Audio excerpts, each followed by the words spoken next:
कैसे हैं? उम्मीद आप अपने निवास स्थान के ऊपर स्वस्थ और मस्त होंगे।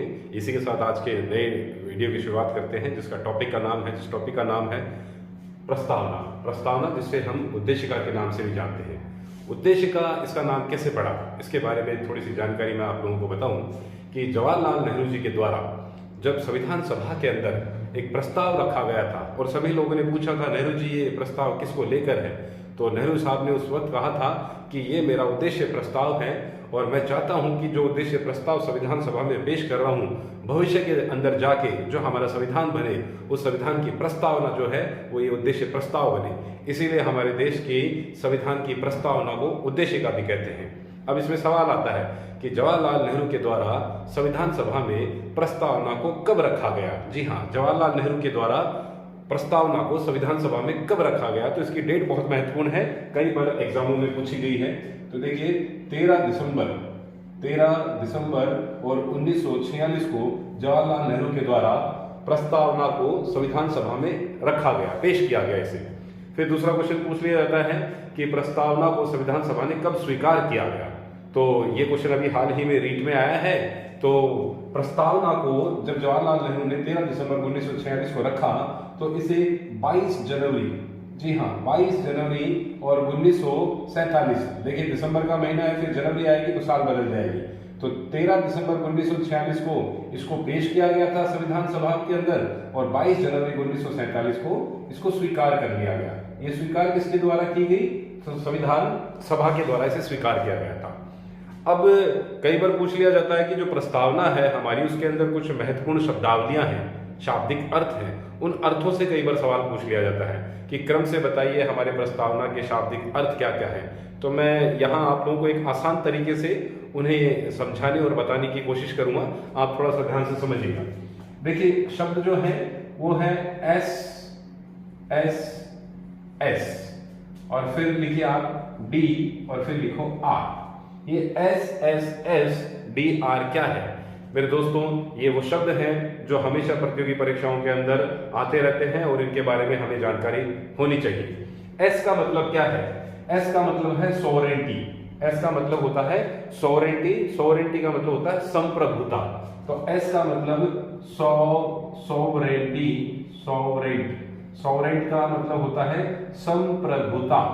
तो हमारे संविधान की प्रस्तावना के अंदर प्रभुत्व संपन्न राष्ट्र के बारे में बात कही गई है, जिसे संप्रभु के नाम से जानते हैं। संप्रभु होता क्या है? संप्रभु का मतलब एक ऐसा देश जो आंतरिक और बाह्य मामलों में स्वतंत्र हो, मतलब उसे किसी भी प्रकार के कानून कायदे या विदेश नीति का निर्माण करने या किसी भी दुनिया के किसी भी देश के साथ कोई भी व्यापारिक समझौता करने के लिए किसी से पूछने की आवश्यकता नहीं होती। वो अपने देश की भौगोलिक सीमा और अंतर्राष्ट्रीय स्तर के ऊपर किसी भी प्रकार के समझौते करने को स्वतंत्र होता है। इसे संप्रभुता के नाम से जाना जाता है। तो पहले जब हम लोग गुलाम थे तो संप्रभु नहीं थे, लेकिन जब हम लोग आजाद हुए और हमारी प्रस्तावना को हम लोगों ने लिखा तो उसके अंदर हमने संप्रभु, जिसको सॉवरेंट बोलते हैं, संप्रभुता शब्द का इस्तेमाल किया। उम्मीद है समझ में आया होगा। अगला शब्द जो है वो है आपका एस, वापस एस है। एस का मतलब क्या होता है? सोशलिस्ट। क्या शब्द होता है? सोशलिस्ट। सोशलिस्ट का मतलब क्या होता है? सोशलिस्ट का मतलब होता है समाजवाद। सोशलिस्ट शब्द का मतलब होता है समाजवाद। इस शब्द के बारे में थोड़ा सा विस्तार से अपन जानेंगे। समाजवाद शब्द, समाजवाद मतलब सोशलिस्ट, ये शब्द भी हम लोगों ने हमारे देश की प्रस्तावना के अंदर उल्लेखित कर रखा है। फिर अगला एस है। एस का मतलब होता है सेक्युलर। एस का मतलब क्या होता है? सेक्युलर। और सेक्युलर का मतलब होता है पंथ निरपेक्ष। इसको बोलते हैं पंथ निरपेक्ष। तो हमारा देश जो है वो कौन सा है? पंथ निरपेक्ष हमारा राष्ट्र है। मतलब धर्म के मामले में हम किसी धर्म को बढ़ावा नहीं देते, लेकिन अल्पसंख्यक समुदाय के धार्मिक गतिविधियों को ध्यान में रखते हुए हम उनका संरक्षण करते हैं। और भारत जो है किसी धर्म को बढ़ावा नहीं देता, लेकिन सभी धर्मों का समान आदर रखते हुए उनका संरक्षण करता है। विशेष रूप से अल्पसंख्यक धार्मिक समुदाय जो है उनका संरक्षण करता है। तो पंथ निरपेक्ष राष्ट्र, इसलिए हम लोग पंथ निरपेक्ष है। फिर डी का मतलब क्या है? डी का मतलब डेमोक्रेटिक है। डेमोक्रेटिक का मतलब लोकतंत्र होता है। तो हमारा भारत जो है वो लोकतंत्रात्मक प्रणाली को लेके चलता है। आर क्या है? आर का मतलब रिपब्लिक है। आर का मतलब क्या है? रिपब्लिक। आर का मतलब रिपब्लिक है और रिपब्लिक का मतलब क्या होता है? गणराज्य होता है। आर का मतलब रिपब्लिक है और रिपब्लिक का मतलब गणराज्य होता है। तो गणराज्य किसे कहते हैं? तो ध्यान रखिएगा, पूरी दुनिया के वो तमाम देश रिपब्लिक कंट्रीज हैं, गणतंत्र देश कहलाते हैं, जहां का राष्ट्रीय अध्यक्ष निर्वाचित होता है, जबकि वो वंशानुगत नहीं होता। जैसे हमारे भारत देश का जो राष्ट्रपति है उनका निर्वाचन होता है, अमेरिका के राष्ट्रपति का भी निर्वाचन होता है। तो अमेरिका भी गणतंत्र है और भारत भी गणतंत्र है, लेकिन ब्रिटेन गणतंत्र नहीं है। ब्रिटेन के अंदर महारानी का शासन चलता है और वो वंशानुगत परंपरा के आधार के ऊपर है। तो ये मतलब होता है गणतंत्र, गणराज्य का मतलब होता है। तो ये शब्दावली है, इनको क्रम से पूछ लिया जाता है। तो क्रम से याद रखने के लिए आप लोगों को ध्यान रखना है, एस का मतलब सॉवरेन होता है, सॉवरेन का मतलब संप्रभुता होता है, एस का मतलब सोशलिस्ट होता है, सोशलिस्ट का मतलब समाजवाद होता है, एस का मतलब सेक्युलर होता है और सेक्युलर को पंथ निरपेक्ष कहते हैं, और डी का मतलब लोकतंत्रात्मक प्रणाली है, मतलब डेमोक्रेसी है, इसलिए डी कहते हैं। आर का मतलब रिपब्लिक होता है, जिसका अर्थ होता है गणराज्य। तो ये शब्दावली हमारे संविधान के अंदर है। इसमें एक महत्वपूर्ण सवाल निकल के आता है। वो महत्वपूर्ण सवाल क्या? वो सवाल ये है मेरे दोस्तों, जो प्रतियोगी परीक्षाओं में अक्सर आता रहता है, आपसे पूछ लिया जाए कि हमारे भारतीय संविधान की प्रस्तावना के अंदर संशोधन अब तक कितनी बार हुआ है। तो ध्यान रखिएगा, हमारे संविधान के अंदर, हमारी प्रस्तावना के अंदर केवल एक बार संशोधन हुआ है। केवल कितनी बार हुआ है? एक बार हुआ है। और वो संशोधन भी कब हुआ है? वो संशोधन हुआ है 42वां संविधान संशोधन। कौन सा हुआ है? 42वां संविधान संशोधन। और ये संशोधन कब हुआ था? ये हुआ था 1976 के अंदर। तो 42वां संविधान संशोधन हुआ 1976 के अंदर। इसके अंदर क्या परिवर्तन हुआ? इसके अंदर हमारे संविधान की प्रस्तावना के अंदर 3 नए शब्द जोड़े गए। कितने शब्द जोड़े गए? 3 शब्द जोड़े गए। कौन कौन से? उन शब्दों को हमें याद ही नहीं रखना, उन शब्दों को हमें क्रम से याद रखना है, क्योंकि बहुत बार एग्जाम में उनको क्रम सहित पूछ लेते हैं। तो क्रम क्या होगा? पहला जो शब्द है वो पहला शब्द है हमारा समाजवाद। हमारे संविधान के अंदर जो पहला शब्द जोड़ा गया था संविधान संशोधन के द्वारा, 42वें संविधान संशोधन 1976 के द्वारा पहला शब्द समाजवाद जोड़ा गया था। दूसरा शब्द कौन सा था? तो दूसरा शब्द पंथ निरपेक्ष था। जी हाँ, कौन सा शब्द था? पंथ निरपेक्ष शब्द था। और तीसरा शब्द कौन सा है? तो तीसरा शब्द मेरे दोस्तों आप लोग ध्यान रखिएगा, वो अखंडता शब्द है। कौन सा शब्द है? अखंडता। ये 3 शब्द हमारे संविधान की प्रस्तावना के अंदर 42वें संविधान संशोधन 1976 के द्वारा जोड़े गए थे, जो कि बहुत ही महत्वपूर्ण है। अक्सर प्रतियोगी परीक्षाओं में इनको लेके सवाल आता रहता है। आप लोगों से ये भी पूछ ले समाजवाद का अर्थ क्या होता है? तो देखिए, समाजवाद का मतलब है कि ऐसा देश या ऐसी व्यवस्था या ऐसी विचारधारा जो हमारे प्राकृतिक संसाधन है किसी भी देश के, मतलब हम तो हमारे देश की बात करेंगे, तो हमारे भारत देश के अंदर जितने भी हमारे संसाधन हैं, प्राकृतिक संसाधन हैं, उनका प्रयोग सरकार सामूहिक हित के अंदर करेगी, मतलब सामाजिक हित के अंदर उनका प्रयोग करना चाहिए संसाधनों का। ये बात हमारे संविधान के अनुच्छेद जो नीति निर्देशक तत्व हैं, उन अनुच्छेद 39A के अंदर, 39B के अंदर कह रखी है। इस बात को ध्यान रखिएगा। नीति निर्देशक तत्व क्या है? नीति निर्देशक तत्व हमारे संविधान की प्रस्तावना के जो आदर्श हैं, जो लक्ष्य हैं, उन्हीं को स्पष्ट करता है।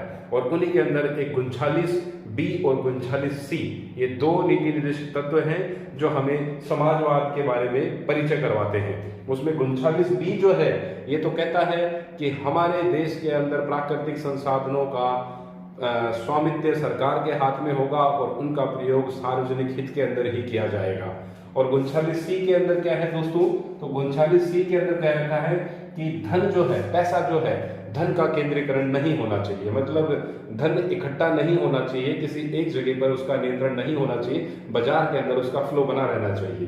तो समाजवाद की ये विचारधारा है। और समाजवाद के अंदर कहा भी गया है कि हर एक व्यक्ति को आवश्यकता के अनुसार न्यूनतम वस्तुओं का प्रयोग तो उसके जीवन के लिए जरूरी है, इसलिए उसकी व्यवस्था करवाना सरकार का दायित्व है। तो ये समाजवाद शब्द के बारे में है। दूसरा है पंथ निरपेक्षता। पंथ निरपेक्षता क्या होता है? यहाँ मेरे दोस्तों एक बात आप समझने की कोशिश करिएगा। एक शब्द है पंथ निरपेक्ष और एक शब्द है धर्म निरपेक्ष। भारत क्या है? भारत सैद्धांतिक रूप से तो पंथ निरपेक्ष है। क्यों? हमारे संविधान के अंदर हम लोगों ने पंथ निरपेक्ष शब्द का इस्तेमाल किया है, लेकिन व्यवहार में हम लोग धर्म निरपेक्षता के सिद्धांत के और ज्यादा नजदीक हैं। वैसे पंथ निरपेक्ष और धर्म निरपेक्ष में फर्क है। मैं यहाँ बताना चाहूंगा आपको कि अमेरिका जो देश है वो धर्म निरपेक्ष राष्ट्र है। और भारत क्या है? भारत पंथ निरपेक्ष राष्ट्र है। पंथ निरपेक्ष और धर्म निरपेक्ष में फर्क क्या होता है? तो ये एक सरल सा मैं आप लोगों को एक फर्क बता रहा हूं, उसे आप समझने का प्रयास कीजिएगा। धर्मनिरपेक्ष और पंथ निरपेक्ष में दोनों में ही राज्यों का कोई धर्म नहीं होता, ये बात तो कॉमन है। लेकिन धर्मनिरपेक्ष राष्ट्र ये कहता है कि राज्य का कोई धर्म नहीं होगा और ना ही वो किसी धर्म को बढ़ावा देगा और ना ही किसी धर्म का संरक्षण करेगा। लेकिन पंथ निरपेक्षता में ये नहीं है। पंथ निरपेक्ष में भारत की दृष्टिकोण से लिखा गया है कि राज्य का कोई धर्म नहीं होगा, लेकिन राज्य सभी धर्मों का समान संरक्षण करेगा और विशेष रूप से अल्पसंख्यक धार्मिक गतिविधियों को बढ़ावा देने का प्रयास करेगा। जैसे हज हाउस जैसी कुछ यात्राएं, अमरनाथ जैसी यात्राएं, ये सरकार के सहयोग से करवाई जाती है और मदरसा जैसे स्कूलों के अंदर आर्थिक सहायता भी दी जाती है। हमारे संविधान का अनुच्छेद 30, हमारे संविधान का आर्टिकल 30 इस बारे के अंदर बोलता है कि धार्मिक अल्पसंख्यक समुदाय जो है उनके लिए हज हाउस जैसी धार्मिक यात्राओं जैसा प्रबंधन किया जाएगा अल्पसंख्यकों के लिए। तो ये पंथ निरपेक्ष और धर्म निरपेक्ष में मैंने थोड़ा सा फर्क बताने का प्रयास किया है। अखंडता क्या है साहब? हमारा भारत देश कभी हमसे अलग नहीं होगा। हमारे भारत देश के जितने भी राज्य हैं वो कभी एक दूसरे से अलग नहीं हो सकते। तो ये 3 शब्द जोड़े गए, बहुत बार प्रतियोगी परीक्षाओं में आते हैं दोस्तों, ध्यान रखिएगा। समाजवाद, पंथ निरपेक्ष और अखंडता 3 शब्द हैं जो कि 42वें संविधान संशोधन 1976 के द्वारा हमारे संविधान के अंदर जोड़े गए। अच्छा, यहाँ एक और क्वेश्चन निकल के आता है, वो बड़ा महत्वपूर्ण है, बहुत से विद्यार्थियों को उसके बारे में नहीं पता होगा कि 42वां संविधान संशोधन 1976 में हुआ तो सही, लेकिन इसे लागू कब किया गया? तो ध्यान रखिएगा, बहुत महत्वपूर्ण क्वेश्चन है। तो 42वां संविधान संशोधन 1976 में हुआ था, लेकिन ये लागू हुआ था 3 जनवरी और 1977 को। कब हुआ था? 3 जनवरी और 1977 को हमारे 42वें संविधान संशोधन के द्वारा जितने भी अमेंडमेंट हुए थे उन्हें लागू किया गया था। तो एक बात तो SSSDR इन शब्दों से आई क्योंकि इनको लेके हमारे प्रतियोगी परीक्षा में सवाल बन जाता है।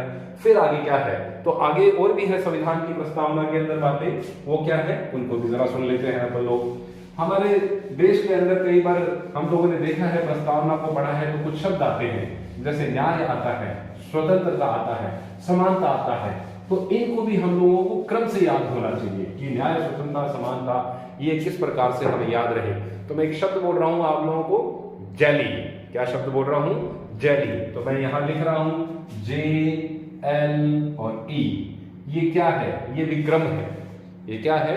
ये भी एक क्रम है कि हमारे संविधान की प्रस्तावना में क्रम से आपसे पूछ ले कि बताइए इन शब्दों को सार्थिक क्रम के अंदर दर्शाते हुए बताइए संविधान की प्रस्तावना में किस प्रकार से उल्लेखित है। तो सबसे पहले जे का मतलब होता है जस्टिस। जे का मतलब क्या होता है? जस्टिस होता है। और जस्टिस का मतलब क्या होता है? न्याय। तो हमारे संविधान के अंदर न्याय के बारे में बताया गया है। अब न्याय भी किस प्रकार से मिलेगा इसका भी हमारी प्रस्तावना के अंदर उल्लेखित है कि न्याय कैसे मिलेगा। तो न्याय हमें मिलेगा सामाजिक न्याय। जी हाँ, एक तो सामाजिक न्याय मिलना चाहिए, दूसरा कौन सा मिलना चाहिए? आर्थिक न्याय। हमें आर्थिक न्याय की भावना की भी कदर करनी चाहिए। और तीसरा कौन सा होता है? तीसरा होता है राजनीतिक न्याय। ये 3 न्याय की व्यवस्था हमारे संविधान की प्रस्तावना के अंदर बताई गई है। अब सामाजिक न्याय क्या है? तो सामाजिक न्याय है दोस्तों, किसी भी व्यक्ति के साथ जाति, धर्म, लिंग के आधार के ऊपर भेदभाव नहीं किया जाएगा और सभी व्यक्तियों को कानून के समक्ष समान सकते हुए सबके साथ समान व्यवहार किया जाएगा। तो सामाजिक न्याय के अंदर ये बात बता रखी है। आर्थिक न्याय क्या है? आर्थिक न्याय का मतलब है कि ऊंच नीच का भेदभाव समाप्त होगा और सभी व्यक्तियों को न्यूनतम आवश्यकताओं की पूर्ति के लिए काम करने की स्वतंत्रता होगी। तो सभी व्यक्तियों की न्यूनतम आवश्यकताओं की पूर्ति हो, इसके लिए राज्य हमेशा व्यवस्था करती है, सरकार हमेशा प्रतिबद्ध रहती है। तीसरा है राजनीतिक न्याय। राजनीतिक न्याय से क्या संदर्भ है? तो राजनीतिक न्याय से संबंध है मेरे दोस्तों कि किसी भी व्यक्ति को चुनाव लड़ने का अधिकार है और किसी भी व्यक्ति को मतदान डालने का अधिकार है। तो ये राजनीतिक न्याय है। मुझे मेरा वोट डालने से कोई नहीं रोक सकता और ना मुझे चुनाव लड़ने से कोई रोक सकता है। तो आपको भी नहीं रोक सकता, मुझे भी नहीं रोक सकता। तो ये 3 प्रकार की न्याय की व्यवस्था बता रखी है जिनको क्रम से पूछ लिया जाता है। तो पहला मैंने बता दिया न्याय। न्याय का मतलब सामाजिक, आर्थिक और राजनीतिक। अगला बोलता है कि एल का मतलब क्या है। इनको मेरे दोस्तों क्रम से ही याद रखना है, आपको क्रम से ही आते हैं ये। एल का मतलब क्या है? एल का मतलब होता है लिबर्टी। एल का मतलब क्या होता है? लिबर्टी। और लिबर्टी का मतलब होता है स्वतंत्रता। हमें हमारे देश ने स्वतंत्रता प्रदान करी है। किसकी? विचारों की। किसकी स्वतंत्रता प्रदान करी है? विचार की। आप अपने विचार प्रकट कर सकते हो, आप अपने विचार प्रकट कर सकते हो, आप अपनी अभिव्यक्ति प्रकट कर सकते हो, अपने विचारों को किसी भी माध्यम से बता सकते हो। अभिव्यक्ति के अंदर बहुत सी चीजें आती हैं। आप कोई कार्टून बना के, कोई नाट्य प्रस्तुत करके, किसी प्रकार का कोई अखबार के माध्यम से, तो आप अपने विचारों को प्रकट कर सकते हो अभिव्यक्ति के माध्यम से। और किसकी स्वतंत्रता प्रदान कर रखी है? हमें धर्म की स्वतंत्रता प्रदान कर रखी है कि हमें हमारी मर्जी के अनुसार किसी भी धर्म को अपनाने की स्वतंत्रता होगी। और क्या है इसके अंदर? विश्वास की है कि आपको अगर किसी के ऊपर विश्वास करना है तो उसके लिए आप लोग पूर्ण स्वतंत्र हो। और एक उपासना की कि हमारे संविधान के अंदर धार्मिक आधारों के ऊपर किसी प्रकार का प्रतिबंध नहीं लगा रखा है, तो कोई भी व्यक्ति धार्मिक विश्वास के आधार के ऊपर उपासना कर सकता है। साहब, मैं अल्लाह को याद करूं या गुरु नानक साहब को याद करूं या जीसस क्राइस्ट को याद करूं या बजरंगबली को याद करूं, तो मुझे कोई नहीं रोक सकता। मैं स्वतंत्र हूं पूर्ण रूप से। तो लिबर्टी के अंदर स्वतंत्रता के अंदर बता रखा है विचार की, अभिव्यक्ति की, धर्म की, विश्वास की और उपासना की। ये हमारी आजादी है, हम लोग स्वतंत्र हैं इसको लेकर। अगला क्या बता रखा है? अगला है ई का मतलब क्या होता है? ई का मतलब होता है इक्वेलिटी। इक्वेलिटी का मतलब क्या होता है? इक्वेलिटी का मतलब होता है समानता। हमारे भारत के संविधान की प्रस्तावना के अंदर समानता का सिद्धांत दिया गया है। समानता का मतलब है कि किसी भी व्यक्ति के साथ किसी भी प्रकार का भेदभाव नहीं किया जाएगा, ना ही जाति, धर्म, लिंग, वर्ण के आधार के ऊपर किया जाएगा, ना ही गरीब और अमीर के आधार के ऊपर किया जाएगा, ना ही किसी प्रकार राजनीतिक दबाव के आधार के ऊपर किया जाएगा। सभी व्यक्तियों को राष्ट्र की एकता और अखंडता को बनाए रखने के लिए समानता के सिद्धांत के आधार के ऊपर अपना कार्य करना होगा। तो ये दूसरी बातें हैं कुछ महत्वपूर्ण जो हमारे संविधान की प्रस्तावना में पूछ ली जाती है। मेरे दोस्तों, यहाँ आपके दिमाग में आ सकता है कि सर प्रस्तावना वास्तव में है क्या? तो देखिए दोस्त, प्रस्तावना जो है वो हमारे संविधान के अंदर हमारे देश के जो आदर्श हैं और जो हमारे लक्ष्य हैं उनको निर्धारित किया गया है इस प्रस्तावना के माध्यम से। आगे मैं अभी कुछ और महत्वपूर्ण आपको कुछ सर्वोच्च न्यायालय की टिप्पणियां भी बताऊंगा जिसके अंदर बहुत सी बातें बताई गई हैं। तो दूसरा क्रम ये हो गया। इसके बाद में एक और आता है क्रम, वो भी अक्सर एग्जाम में पूछ लिया जाता है कि हमारे देश के अंदर संविधान की प्रस्तावना के अंदर और शब्दावलियों में क्या महत्वपूर्ण शब्द है। तो एक मैं बोल रहा हूं कि फादर, अंकल और इंडिया। फादर, अंकल और इंडिया, ये मैंने अपने माध्यम से ये शब्द बनाए हैं याद करने के लिए, मतलब आसान हो जाता है इसको याद करने का। मतलब फादर एफ लिखा है मैंने, एफ का मतलब फर्टिलिटी होता है। फर्टिलिटी का मतलब होता है बंधुता।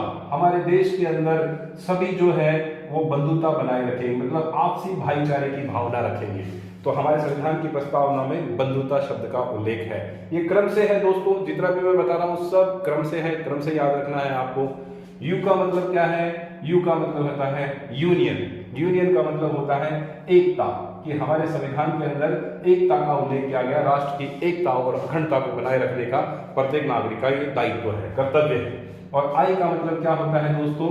आई का मतलब होता है अखंडता। ये आई जो शब्द है, अखंडता शब्द है, मैंने अभी अभी बताया 42वें संविधान संशोधन 1976 के द्वारा इसे अपनाया गया था। तो ये हमारे संविधान की शब्दावली है जिनके बारे में अक्सर सवाल पूछ लिया जाता है कि कौन कौन से शब्द हैं। तो मैंने बताया है शुरू में आपको एस एस एस मतलब ट्रिपल एस और डी आर, उनका अर्थ मैंने बता दिया आप लोगों को। दूसरा मैंने जैली बताया है, जे से जस्टिस होगा, न्याय होगा, एल से लिबर्टी होगा, स्वतंत्रता होगा, और ई से इक्वलिटी समानता होगा, और उसके बाद में बंधुता, एकता और अखंडता होगा। ये सारी बातें जो हैं हमारे संविधान की प्रस्तावना के अंदर उल्लेखित हैं। अब साहब आगे बात आती है, क्या हमारे देश की प्रस्तावना, जिसे हम लोग उद्देशिका के नाम से जानते हैं, और मैंने शुरू में बता भी दिया कि जवाहरलाल नेहरू साहब ने जब उद्देश्य प्रस्ताव रखा था तो इसे उद्देशिका के नाम से संबोधित करने लग गए। अब सवाल ये आता है कि हमारे देश की जो प्रस्तावना, उसमें हम लोगों ने जो शब्द लिए हैं, मैं माफी चाहूंगा, शब्द लिए कहीं से भी नहीं है। देखो बहुत बार ये हम लोग गलती से पढ़ लेते हैं कि हमने उस देश से ये लिया है, हमने उस देश से ये लिया है। मेरे दोस्तों, हमने कुछ भी किसी देश से नहीं लिया है, सिर्फ प्रेरणा ली है। हम लोगों ने क्या ली है? सिर्फ देशों से प्रेरणा ली है। तो प्रस्तावना को लेके भी कुछ ऐसी बातें हैं क्या? जी हाँ, बिल्कुल है। जैसे क्वेश्चन आ जाए, सवाल आ जाए, बताइए हमारे संविधान की प्रस्तावना की भाषा जो है वो कहाँ से प्रेरित है? तो ध्यान रखिएगा मेरे दोस्तों, हमारे देश की प्रस्तावना की जो भाषा है वो भाषा ऑस्ट्रेलिया से प्रेरित है। ये बहुत ही महत्वपूर्ण क्वेश्चन है कि भाषा जो है हमारे संविधान की प्रस्तावना की वो किससे प्रेरित है? ऑस्ट्रेलिया से प्रेरित है। दूसरा एक और क्वेश्चन आता है कि एक शब्द आप लोग प्रस्तावना जैसे ही बोलते हैं तो लिखा हुआ आता है हम भारत के लोग।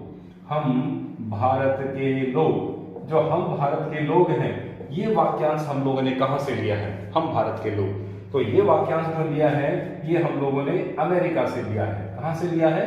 अमेरिका से लिया है। हम भारत के लोग से मतलब क्या है कि भारत के अंदर अंतिम शक्ति जो है, भारत के अंदर अंतिम संप्रभुता, अंतिम शक्ति किसके हाथ में है?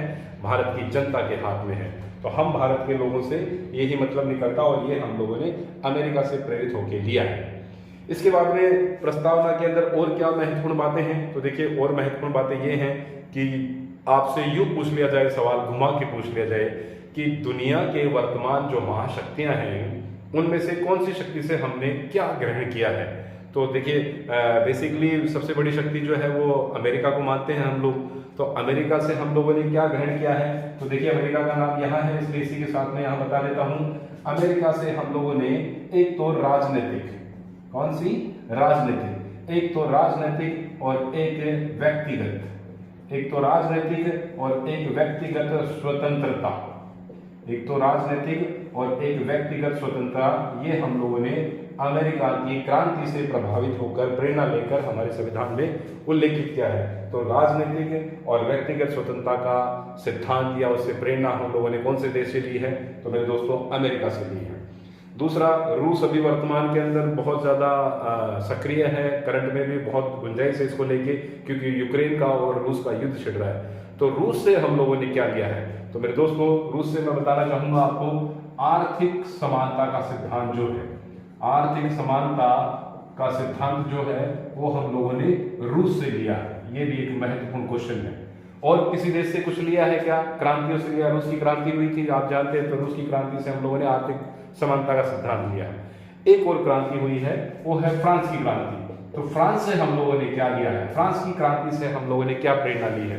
तो दोस्तों फ्रांस की क्रांति से हम लोगों ने लिया है समानता का सिद्धांत, जो समानता की भावना है वो फ्रांस की क्रांति से लिया है। स्वतंत्रता, स्वतंत्रता की भावना जो है वो भी हम लोगों ने फ्रांस से ली है। और बंधुता, जो बंधुता की भावना है ये भी हम लोगों ने फ्रांस से लिया है। तो ये तीन महान क्रांतियां हुई हैं जिनसे हम लोगों ने कुछ कुछ चीजें ग्रहण की हैं। तो ये भी आप लोग ध्यान रखिएगा, पता नहीं कभी एग्जाम में पूछ लिया जाए। इसके बाद में और क्या महत्वपूर्ण बातें हैं प्रस्तावना की?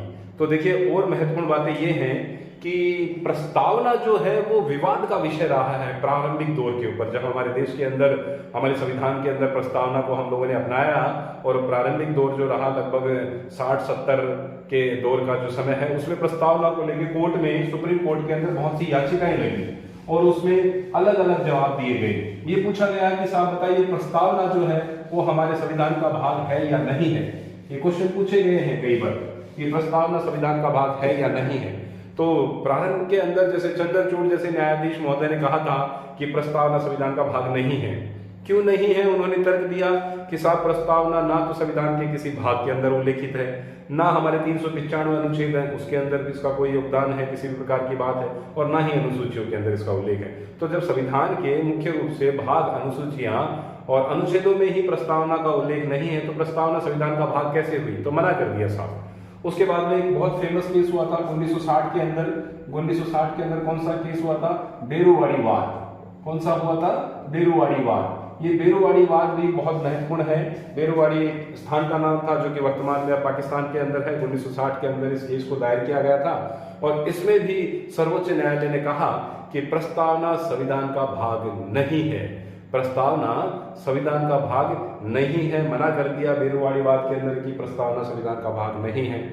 फिर थोड़ा सा समय आगे बढ़ा और एक बहुत ही महत्वपूर्ण केस हमारे देश के अंदर जिसने काया पलट कर दी, मैं यूं कहूंगा, हमारे संविधान की प्रस्तावना की, और बहुत से ऐसे सिद्धांतों को जुड़वा दिया जो बाद में जाके एक मील का पत्थर साबित हुआ और उसकी वजह से 42वां संविधान संशोधन 1976 में भी हुआ और उस 42वें संविधान संशोधन 1976 को मिनी संविधान के नाम से भी जाना जाता है। क्योंकि मेरे दोस्तों उसमें इतने सारे अमेंडमेंट हो गए थे, इतने सारे संशोधन हो गए थे कि जैसे एक नया संविधान लिख दिया गया हो।